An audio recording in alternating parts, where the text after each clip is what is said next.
and welcome to a new episode of In Conversation with me, Hugo Langton. I'm absolutely delighted to be joined by this week's guest, Darren Currie. How are you, mate? Welcome. Hugo, I'm very well. Thank you for having me. Good man, good man. Look, before we get into the nitty-gritty of the game that we're going to speak about, okay, why don't you give us a little bit of background on yourself? Because the game we're going to speak about is a Barnet game, where you were up to not long ago the first team manager. So maybe describe to us all about how you became the path that led you become the Barnet manager. Well, the short version would be that I was assistant manager at Dagenham and Redbridge and under John Steele, originally under Wayne Barnett, and then Steele come back. John then left and went to Barnet, and myself and my current assistant, Junior Lewis, followed into Barnet. And we was probably 5, maybe 6 months into a 2-year contract, and John had just decided that it was time to call it a day, which presented itself to me as the opportunity to, take over from him. But how it was put to me originally was just a few games. Let's have a look, sort of steady the ship, one of them ones. But a few games in football, in all football, can be a week, can't it? So my first few games was Saturday, Tuesday, Saturday, and that led into the game we're going to discuss. But it may become my opportunity to become the manager came ahead of schedule, if you like, but nevertheless, I'd felt that I was ready. I knew that I was ready from all the coaching I'd done. I'm 46 now, so I've been coaching. I started my coaching path while I was playing in my early 30s. So I've been coaching 10, 12 years. So I knew where I wanted to go with it all. It may become, like I say, just slightly ahead of time, but nevertheless, I felt I was ready for it. Brilliant. And so the game we're going to discuss, it's your FA Cup third round game for Barnet, away at Sheffield United. Now, just to give a little bit of context to those watching, Sheffield United right now, as we know, are a Premier League club, but they were in the Championship at the time, weren't they? Okay, and so Barnet were National League, so that's 3 divisions below. So it's the top end of what's technically non-league, although the National League isn't really non-league; it's a full-time professional division. But there was 3 divisions between the 2 teams, and obviously resources of the club and facilities and all that, well, they're different worlds, aren't they? So should we start? So obviously you've been in the job only not for long, as you've just said, and you've got to go to Sheffield United in the FA Cup third round. It was an away game at Bramall Lane. So let's get right back to the beginning, okay, of how the week started and how it looked and kind of what you did leading up to this game. So if I include the other 2 games within that week's build-up, I took over on the previous Friday. Literally training had to be put back because of my conversation with the chairman and John obviously leaving. So the lads are back in the change room. Obviously, it always happens at every club. You can get a sense that something's going on. The players were starting to talk and what have you. So I managed to get myself on the grass maybe an hour later than normal. And we've done some training in preparation for my first game in charge, which just so happened to be Dagenham away, so my old team. So it always a lot of like that, doesn't it? I know it's funny how football plays out like that. And then, so we had the Dagenham away game, and then on the Tuesday night we had a derby against Boreham Wood, and then we had the Saturday we was up at Sheffield United. So if I include the other 2 games, like I say, in there, Dagenham speaks for itself. It's my little bit of history that with the club. I was there for 8 years as player, coach, and interim manager for a very, very short period. So it was nice to go back there, and we won the game 1-0. So it was a real positive start for me. Now, what I decided to do, and I was conscious of it because I've been in changing rooms as a player. I was conscious of when a new man comes in, they try and throw a million new ideas into you, and before you know it, you've got 20 things to remember. Now, don't get me wrong, some players benefit from that because they need the game mapped out from. Me being a sort of flair, creative type player, I just needed that little bit of confidence to go and, play with a smile, play with some freedom. So the balance I chose to come from was, I literally said to him in the preparation for the Dagenham game, is my deepest value within football is good decision making and taking care of the ball. Don't give the ball away, was my message. So I literally said to him, for today, I don't care what direction you pass the ball, you go and you make sure you don't give it away. And if you do give it away, just work your hardest to get it back. So it was a nice, simple instruction.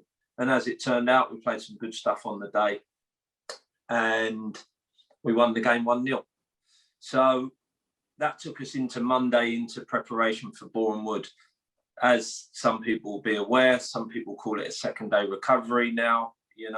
Some people use it as a preparation day when you've got a midweek game. We had to get the balance right with the ones that needed some work and the ones that needed to sort of recover in time for the Tuesday game. So in effect, going into the Sheffield United game, we only had, I say 4 days, but 2 of them are kind of like your half days because you're preparing for a match the next day. So the intensity's always moderate. I wouldn't say you're knocking colours out of them because of the game. And then we had the Boreham Wood game. And then for me, the biggest thing going into the Sheffield United game, and having been in this position as a player where I've played against Premier League teams and what have you, and like I say, I can only go, I was sort of preparing that week like I was almost preparing myself. So what I was saying to players was about, ultimately, don't have no fear. I tried to put a lot of confidence into my own team. And they knew I was genuine because how my relationship is. I'm big on relationships with players. So they knew that I trusted them. And what I was so keen on them doing, they'd worked so hard in previous rounds to get this opportunity. We're going to Bramall Lane, which I know is a fantastic place. Is it also an emotional attachment for you as well? Didn't your dad play for Sheffield United? No, it was my uncle. So your uncle, sorry. My uncle, just going off track slightly, is Tony Currie and is Mr. Sheffield United. He's always voted the best player in their history. He's got a stand called the Tony Currie stand. He's been made like an honorary director or whatever because of his stature at the club. So it was very emotional for me and the family in that respect. But I was just super conscious with the boys that they enjoyed the occasion. It was a opportunity to play with freedom, and I didn't want them to play with any fear and come off that pitch and regret not playing to their maximum. So that was the bulk of the message that week. And like I say, ultimately, I trusted my players. I knew I had some good players. I can name a couple, but 1 or 2 of them have gone on to do very well for themselves and will eventually get themselves in the Premier League. I have no doubt. Yeah. And again, going back to my original about how much information we put into them, we had 1 or 2 fundamental things we were looking for when we didn't have the ball, and then there was 1 or 2 ideas we put into them. When we did have the ball. What were the fundamentals, as you call them, without the ball? How did that look? So it was important that we had a good defensive shape to ourselves. They play a 3-5-2. And Sheffield United? Sheffield United play a 3-5-2. And what were you playing? So we played 4-2-3-1 on the day. But the idea for me is I didn't want to be dominated in the middle of the pitch. I wanted them to play around the outside of us. They're nice and compact. Yeah, nice and compact, and that was our defensive unit, like nice and solid in the middle of the pitch. And where did you decide, before the game? Well, this is where we're going to, when we get to this area of the pitch, this is where we're going to engage the ball. Did you try and press them as high up the pitch as you could, or was it maybe a little bit further down the pitch? It was a bit of a mixture, in all fairness, because I decided to set a few traps and tried to set a few traps. And my version of pressing is listen, I'm not rewriting the game or nothing, but sometimes when they've got comfortable possession, it's best to just keep your shape and stay solid. Sometimes if it's a straight pass or a loose square pass or whatever, that can trigger everyone's movement, can't it? So all I wanted to do is force them outsiders. So as soon as they played their wing backs, like their outside centre halves would play their wing backs, that triggered my full backs to go and lock into their wide men, and the centre half on that side of the pitch go on the outside shoulder for anything down the outside, and we tried to keep them one side. Now, if they wanted a switch play, I made sure my number 9, once everyone had shuffled across, my number 9 would sink a little bit, so that if they did switch play, they had to go the long way round through each centre half to get out to the other side. I didn't want them to cut through the middle of us across the pitch. So that was our shape defensively, and it worked well. And it involved, and it was, when I say as simple as that, that's as simple as I wanted it to be. That, I don't want them coming through the middle of us. I want them to go down the outside of us. So we've always got enough time to recover. We've always got enough time to screen and shuffle as a unit. And then once we had the ball, my biggest thing was, and I've said it to them on a few occasions, is for you to earn the respect of the opponent, you've got to handle the ball well. And what I mean by that is, if every time they press you, you give the ball away, they're going to continue pressing you because they know that they've got you. But if they press you 1 or 2 times, but you're brave and you handle the ball well, eventually they might not go so hard on the pressing, because they'll go, well, fair enough, these lot can handle the ball. And it's just natural for me that happens in a game. So it was big for me that we was brave with what we done with the ball to earn their respect, to stop them pressing the life out of us. And we started the game terrifically well, moved the ball around.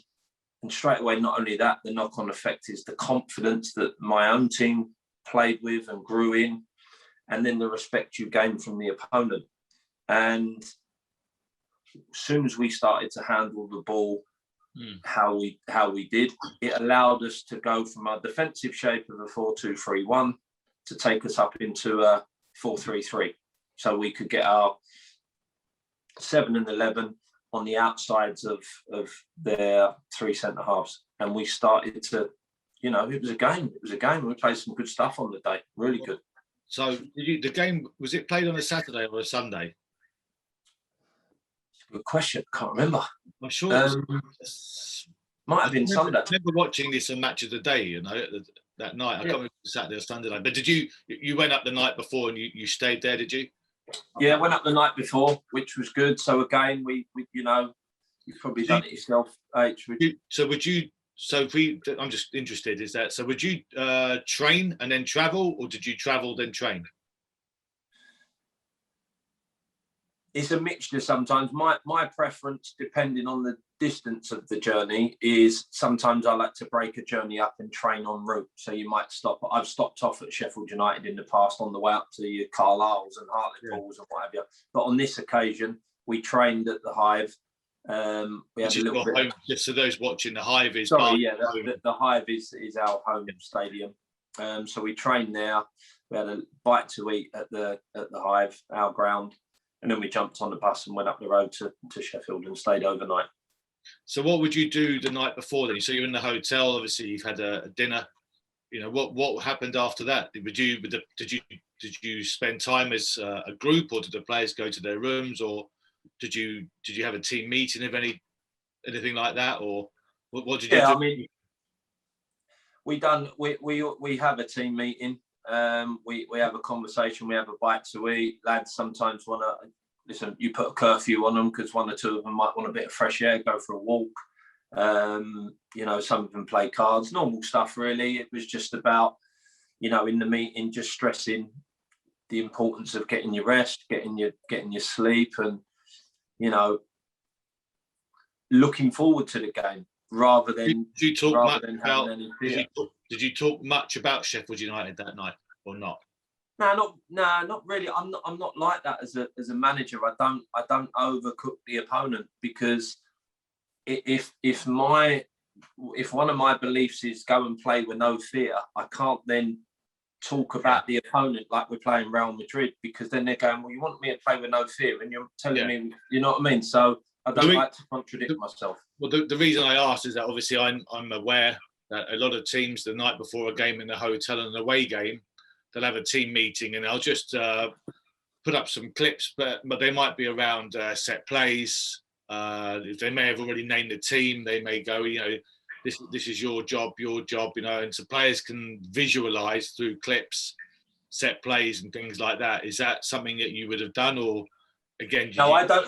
I don't tend to do that on the night before. I mean, the night before, like I say, when we have a meeting, it's just more of a general chat, because I am massive on my relationship with players. That will just be a chat. I might pull one or two of them and just get a feel for how they're feeling towards the game. And a lot of what you're talking about, I would do on a Saturday morning. So we'd have the morning of the game. Match day morning.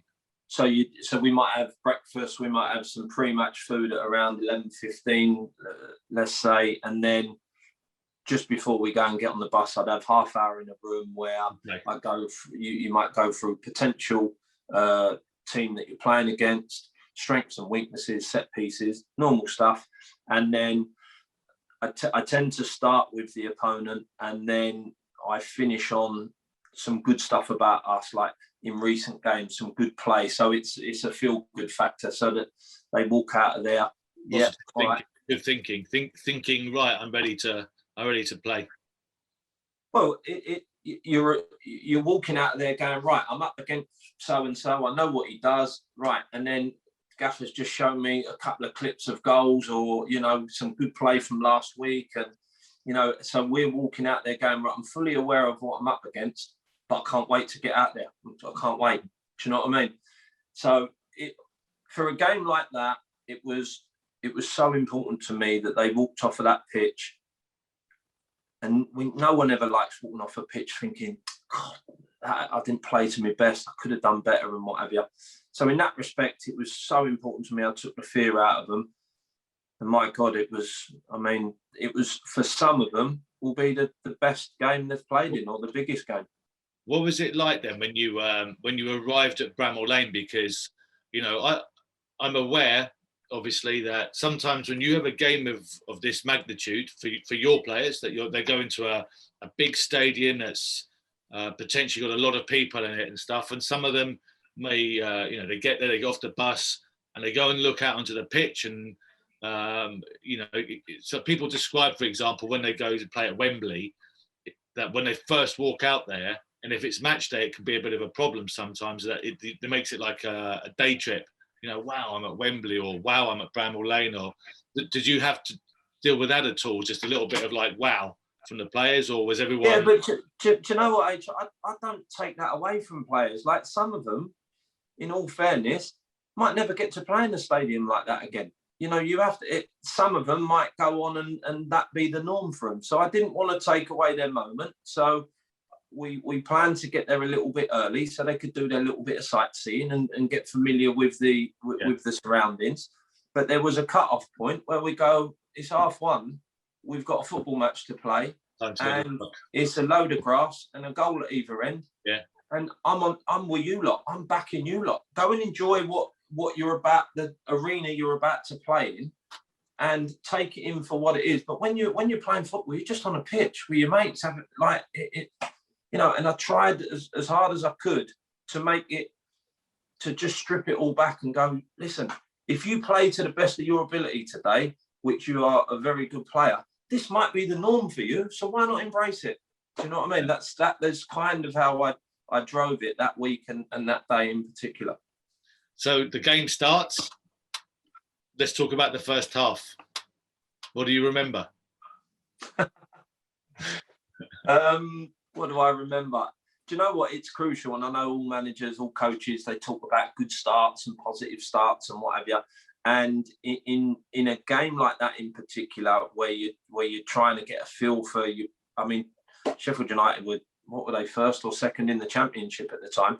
Now, listen, they made a few changes. They did make a few changes, so they weren't full strength, but nevertheless, you use that to your advantage, perhaps in a team talk or something like that. That they're Some managers will use things like that as an angle. They've disrespected you, or they've weakened themselves, or they think this is going to be easy because they can put out all the substitutes. That sort of thing. Did you? I mean, listen. I know that's done, and I know it gets said. But honestly, I drive everything from it's about us, and I don't care what's sitting next door.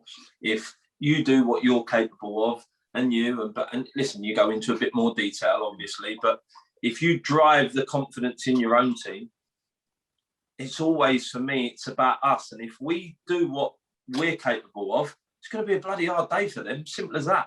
And that's the angle we come from.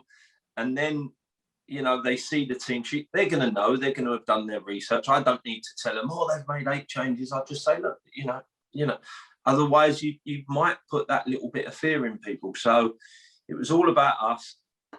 Yes, they made some changes, but they're still, on the verge of the Premier League. And so we started the game. The game started. So tell us.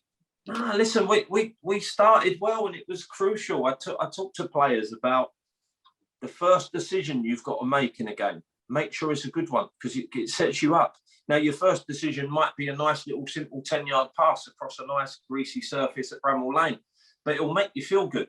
But your first decision might be lump it in the stand because you've had to run down the channel and they've put a ball down the side, and the right decision is to put whatever your decision is, make sure it's a good one, because straight away you feel good about it. And then if you do that, and then your second one is good as well, before you know it, in the space of 5-10 minutes, you're in the game and you feel good. And there's nothing better than feeling good. And we started brilliant. We started to move the ball with confidence, and one or two, what it's like, one or two little flicks and tricks maybe come off for the creative players. Some of the balls into front men were sticking, and it was being dropped off, and we was building. And were you playing a little bit more on the counter attack in this particular game? Would you say, or? Yeah, I would say so in this game. I would say. So what was the idea then? If you win the ball back, what would you encourage the players to do? Would you try to say, can I get the ball to the 7, 9, 11? Or depending on the situation, do we try and keep it? It would depend on the situation. Listen, you want to try and play forward first and foremost. I had 3. My 7, 9, and 11 were quick, and my 10 is the boy that's eventually gone on to Peterborough, Jack Taylor, who's a terrific player, and he's quick. Yeah, you've seen him play, yeah? Yeah, I even saw him playing for your team. Yeah, no, he's a wonderful player. So I knew I had pace there, and just coming off track slightly. Whenever we played in my games after the Sheffield United game, my aim was to dominate possession. So when you dominate possession, it's a lot of the time you're breaking down teams that are sitting deep or whatever. So we worked on all your sort of combination stuff like that. And then when the game might be in fairly balanced with possession, that you can have your counter-attacking preparation.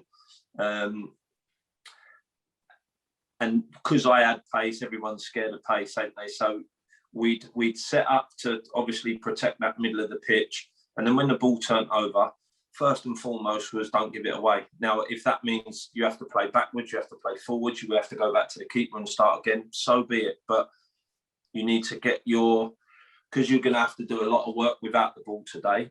Listen, the best time to get your rest as such sometimes is when you've got the ball. So, but as it turned out, we were quite confident from early on with a couple of early decisions we made, and we handled the ball on the day. I mean, I've looked back at it many times. We handled the ball so well on the day. We was really comfortable, and I think that ultimately was from how we started. Because they didn't actually have many attempts, did they, in the first half? I think they had one from distance. You keep them away from it well. Yeah, I mean, again, that's because we sort of sat in at times when we needed to, and the units moved together well. Everyone knew the job. When the ball was in that area, everyone had a job to do, and as it turns out, on the day they done it to the letter. So it was. Listen, we limited them, and in the end, I mean, fast forward into the end of the game, when I spoke with Chris and Alan Neil after, they were very complimentary and just said, 1-0 probably didn't do you. Wasn't a fair reflection of the game. It could have easily been 2 and 3. You took the lead in the first half, right? Yeah. So that was, again, when you talk about decision making, now they had a corner, I believe, and it went out the far side, and sometimes you can clear the ball, just smash it in the stand and not get it, but sometimes can you clear it with a little bit of purpose behind it? And I think it was Callum Reynolds at the time that kind of cleared his lines, but with a bit of quality down the side. Shaq Coulthurst, who was a very good with his back to goal, quick, stocky, strong. Like, he likes to dribble, doesn't he? Yeah, Shaq's great with the ball at his feet, and he went and muscled in. And then Ephron Mason-Clark, who's a brilliant player, had some kind of caught play up.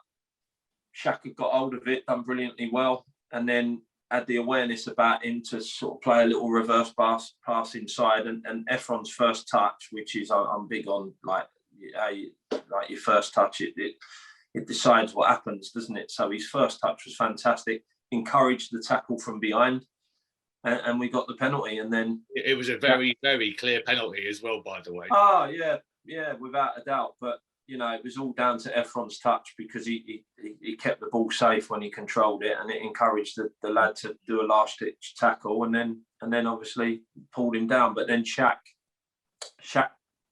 scored the penalty. I think the keeper might have got some fingers on it. You know what? He kind of looked around, doesn't he? I watched it earlier just to remind myself, obviously, and it looks as though he maybe could have done a little bit better with it, the goalkeeper. But hey, it's not important. It's gone in the back of the net, isn't it? So that's the only thing that matters. He kind of looked round the keeper from memory, because he thought he'd done enough, but it had tucked itself in the corner. And Shaq, I mean, that half a season that I took over from John Steele, Shaq, I think he finished with 20 that season. He was brilliant in front of goal. He was. I remember he scored a lot of goals. So he was brilliant. So you got to half time at 1-0, and you go into the changing room. Tell us what was said. I wish the game was finished now. Yeah. No, do you know what, H? My style of management is that the first thing I do is I put it to the boys. Come on, lads, tell me what do you think? Do you speak with your staff before you go in, or do you just? Yeah, no, we have a quick chat. What do you think? What are we doing well? Maybe what can we do better? And so we have that. But it was one of them games, and they don't come along too often, do they? Where you kind of go, we're doing everything all right at the minute. Yeah. And sometimes it can be hard to just go into a change room and say same again, because there's so much detail in same again, isn't there? But yeah, it doesn't really mean anything. Same again. No. So we try to. My style is always to go in and put it to the players. What do you think? Come on, because I know watching it is very different to playing it. Although I can see what I can see, you're out there, you get a feel for it. And you could just sense when we went in and I went, come on in, boys, what do you think? And they were like, no, like that. You could sense that they were confident, and we're doing this and we're doing that. And, I like to create a little bit of debate, and then me and Junior would chip in with the little bits that we say. Just so people know, Junior Lewis is your assistant manager. Sorry, yeah. So Junior Lewis is my assistant, and we would identify and tell them the one or two things that we're doing very well, and the reasons why there may be, for example, why our shapes lead into good possession, and good possessions lead into good attacking opportunities, and etc. So again, I'm always conscious of overdoing information. If there's something, so whether it's a positive or negative, if something's staring you in the face, then you've got to address it. Now, as it stands in that particular game, it was more about just really emphasising the good things that we were doing and the importance of maintaining that, which is more words to same again, isn't it? Yeah, but yeah, in more kind of football action language, maybe. Yeah, and a bit more reason behind it. And, Yeah. and if I go to my left back, listen, your timing is spot on. Every time the right centre half pulls his foot back to drag it out to their wing back, your timing's spot on because you're encouraging him to play backwards. And then that's leading to your movement on the outside of the forward, etc., etc. And then, listen, the second we don't do that and he can play forward, that might hurt us. So it's important we continue doing that, you know. So it's, you know, you're just praising good play. I think that's a lot better than same again. No, of course, but between me and Junior, as we're walking down the tunnel, we're going, bloody hell, it's just pretty much same again, ain't it? You know. Yeah. So I get that. But no, you just encourage good play, don't you? It's obviously in the second half, if I remember rightly. Well, obviously I do because I watched it earlier, but. You had a corner, didn't it? That Dan Sweeney couldn't quite get on the end of. Unbelievable, wasn't it? Unbelievable. To the back post, and he just couldn't quite get the. It was there, 2 yards out, wasn't he? 2 yards out. I think, did we get a little flick at the near post, and it might have just presented itself 2 yards, and I think it was slightly on the half volley. He just. See, I'd seen your team a couple of times, and looking back on it, you'd. Expect Sweeney normally to score, wouldn't you? Not that I'm not. By the way, I'm not taking anything away. He's a good player, very good player, and I'm not trying to embarrass him on here as well. But it was a moment, you know. But oh no, he should have scored. He knows that. He'd be the first that he'd be the first to whinge and moan about it, saying it was a great opportunity that he fluffed these lines, and I'm sure the lads give him some grief on the bus on the way home as well. But no, he should have scored, no doubt about it. I know you had a few other opportunities, and obviously there was a few oohs and ahs, wasn't there, from Sheffield United in the second half, and your goalkeeper, I think he tipped one onto the bar late on. Really late on, like a flick header. I think who came on? Clark might have come on, and I think a ball. He just tried a little flick header. It was a great reaction. Billy Sharp had gone down the wing, and then he drove across. That was then helped on. Yeah, it was then headed. Yeah, and then your goalkeeper was there to tip it onto the bar, and it job done. So listen, I'm going to ask you the most stupid question you've probably ever been asked now. All right, when the whistle's gone, I mean, what went through your head? How did you feel? It is a stupid question. I know the answer, but do you know what? It's funny because inside I was having a party and I was on a week's holiday with the lads. Do you know what I mean? Can I just alter the question?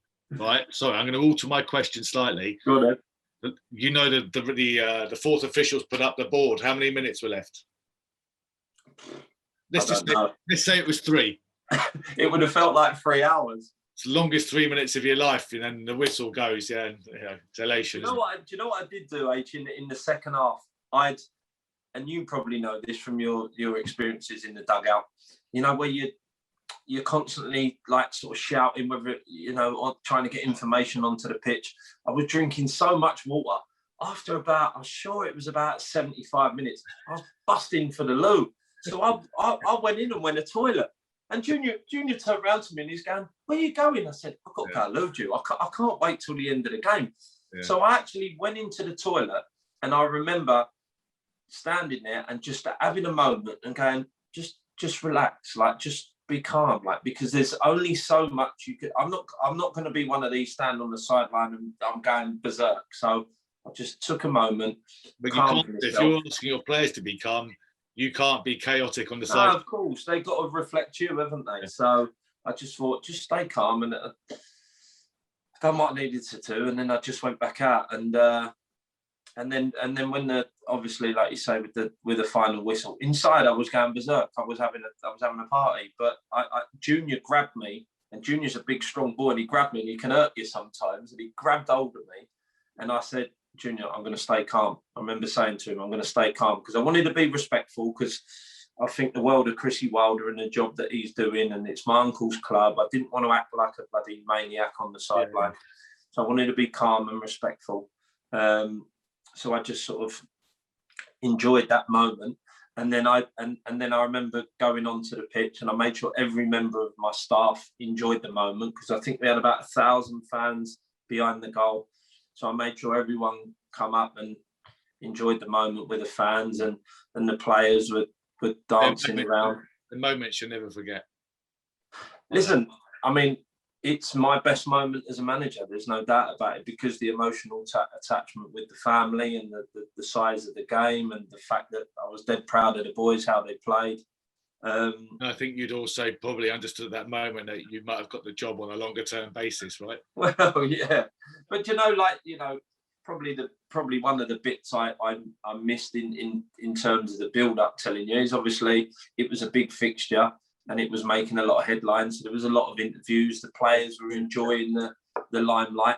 The BBC brought the FA Cup to the training ground as well, so we had photos of that. So it was a nice, real positive release at the end of a really exciting week for the club and the players, and obviously exciting for me and the staff. But when we was on the pitch and the fans were going berserk, it's, I had a scarf and I'm lacerating the scarf around, and I was lapping it up, but it was great. And to be fair, my uncle come on, and I won't repeat what he said to me, but he couple of swear words, just going, "You little sod" and what have you. But in the end, he was saying, "No, listen, your team done brilliant for you. You should be proud." So it was a great moment. Brilliant. Well, listen, it's been brilliant to talk to you about this and get a real feel for it. And I feel like I was there. Now. And we've all been guilty at times of drinking too much water. Don't worry about that, okay? That's unbelievable. And it weren't water on the bus home. We had a couple of beers. I tell you, we stopped off afterwards, and I said to the boys, "Listen, great moment. Have a bottle of beer." And all the fans were outside, and they were all all singing and dancing, and jumped on the bus and wanted photos and that. So it was a brilliant moment for everyone. So Did you know what?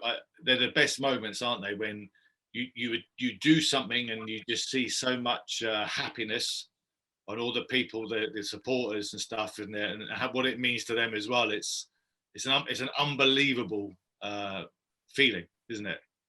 It is, because you could see on their face and all the messages and what have you. And you know what, I won't come off track from the Sheffield United game, but obviously the following game was Brentford in the next round, and we had a home game at the Hive, and I don't quote me on this, but I think it was the first time the Hive's been full. We had about 6,400 fans there.